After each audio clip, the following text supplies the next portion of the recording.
দারুণ মজার ইয়াম্মি হয়েছে হাঁসের মাংস। কড়াইতে তেল দিয়ে দিচ্ছি, হাঁসের মাংস রান্না করব।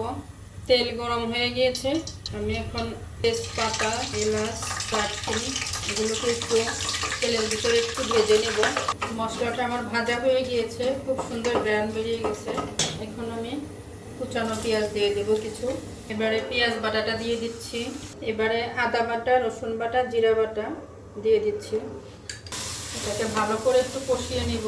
সাথে হলুদের গুঁড়া, মরিচ বাটা, লবণ। বাটা মরিচটা দিলে মাংসটার স্বাদ বেড়ে যায়। ভালো করে সব মশলাগুলো একবারে কষিয়ে নেব।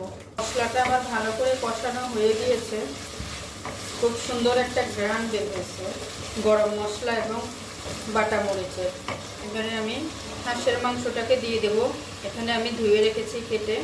এটাকে মাংসটাকে এখন আমি ভালো করে কষিয়ে নেব।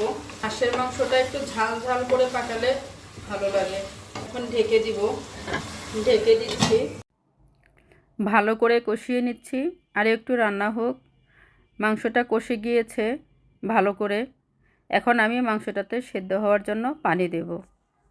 এবারে ঢেকে দিলাম, মাংসটা প্রায় সিদ্ধ হয়ে আসছে।